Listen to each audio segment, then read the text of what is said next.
America में federal government के shutdown को पूरे 24 घंटे हो चुके हैं। कांग्रेस फंडिंग बिल को लेकर किसी सहमति पर नहीं पहुंच पाई और रात 12 बजे के बाद से कई सरकारी विभाग और एजेंसियां बंद होने लगी। इस बीच तुरंत शटडाउन खत्म करने का एक प्रस्ताव सीनेट में लाया गया, पर वहां जरूरी समर्थन नहीं मिल पाया। नमस्कार, आप देख रहे हैं न्यूज़ 18 का डिजिटल प्लेटफॉर्म और मैं हूं आपके साथ जागृति खंतवाल। अमेरिका में 24 घंटे में आखिर क्या क्या हुआ, इसकी बात करें तो सबसे महत्वपूर्ण बात यह है कि डेमोक्रेटिक सांसदों ने ACA सब्सिडी के विस्तार की मांग पर अड़े रहने का फैसला जारी रखा है, जबकि राष्ट्रपति डोनाल्ड ट्रंप और रिपब्लिकन नेता उस खर्च को मंजूरी देने से इनकार कर रहे हैं। यही असहमति शटडाउन की सबसे बड़ी वजह बनी हुई है। शटडाउन के बाद से व्हाइट हाउस और उपराष्ट्रपति JD वेंस लगातार चेतावनी दे रही हैं। उपराष्ट्रपति JD वेंस अचानक व्हाइट हाउस की एक प्रेस कॉन्फ्रेंस में पहुंच गए। उन्होंने चेतावनी दी कि अगर ये टकराव कई दिनों या हफ्तों तक चला तो फेडरल कर्मचारियों की छटनी करनी पड़ सकती है। उन्होंने प्रेस ब्रीफिंग में भी कहा कि मामले के खींचने पर नौकरियां जाने का असर अस्थायी नहीं रह सकता। व्हाइट हाउस की प्रेस सेक्रेटरी कैरोलिन लोविट ने ये भी माना है कि एजेंसियां कटौती की तैयारी कर रही हैं और छटनी नजदीक मानी जा रही है। आकलन के मुताबिक लगभग 7,50,000 फेडरल एम्प्लॉय फरलो यानी कि अनिवार्य छुट्टी पर जा सकते हैं और उनका वेतन तब तक रोका जा सकता है जब तक कि सरकार काम पर लौटकर रिम्यूनरेशन का आदेश नहीं देती है।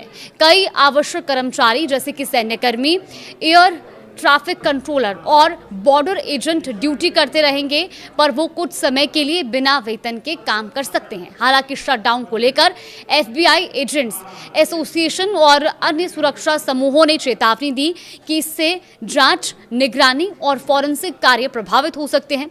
उनका ये भी कहना है कि संसाधन कम होने से आतंकवाद, ड्रग तस्करी और साइबर खतरों से निपटना भी मुश्किल होगा। इसीलिए कई शीर्ष सुरक्षा अधिकारी और संघों ने शटडाउन को राष्ट्रीय सुरक्षा का मसला करार दिया है। ट्रंप ने शटडाउन को एक मौका बताया।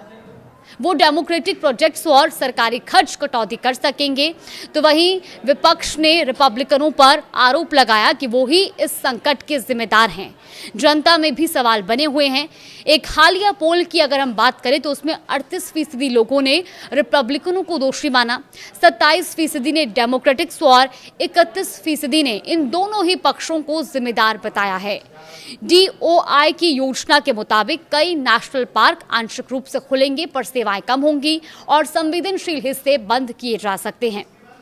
कुछ राज्य ऐसे हैं जो अपने स्तर पर सहायता देने की पेशकश भी कर रहे हैं, पर कई पार्कों के लिए रेंजर स्टाफ की कमी और सुरक्षा चिंताएं भी बढ़ गई हैं। तो वहीं न्यूयॉर्क की गवर्नर कैथी हॉकुल ने कहा कि वो इस बार राज्य का पैसा इस्तेमाल करके स्टैचू ऑफ लिबर्टी को खुला नहीं रखेंगे। इसीलिए अगर केंद्र सरकार सेवाएं बंद कर देगी तो वहां भी सेवाएं प्रभावित हो सकती हैं। हालांकि ये खुला जरूर रहेगा। नेशनल गार्ड के कुछ हिस्से जिन्हें पोलैंड और अन्य शहरों में तैनात किया जा सकता है, वो ड्यूटी पर रिपोर्ट करेंगे, पर उनकी तनख्वाह शटडाउन खत्म होने तक रोकी जा सकती है। यानी वो काम करेंगे पर उन्हें पेमेंट देरी से मिलेगी। DHS का कहना है कि जटिल वित्तीय कामों के बीच में CPB यानी कि custom and border protection tariff revenue बटोरना जारी रखेगा, ताकि व्यापार और सीमा प्रक्रियाओं में पूरी तरह से रुकावट ना आए। हालांकि स्टाफ की कमी से ये प्रक्रियाएं धीमी जरूर हो सकती हैं। कांग्रेस के दोनों सदन आगे बहस करेंगे, पर सीनेट में 60 वोट चाहिए थे, जो इस बार नहीं जुट पा रहे। अगर डील नहीं बनी तो शटडाउन लंबा चल सकता है और इसका असर महीनों तक देखने के लिए मिलेगा, जिससे सीधा सीधा असर लोगों की सैलरी में देरी, सरकारी सेवाओं में कटौती और राष्ट्रीय सुरक्षा कार्रवाइयों पर दबाव होगा। फिलहाल देश और दुनिया की तमाम बड़ी खबरों के लिए देखते रहिए न्यूज़ 18।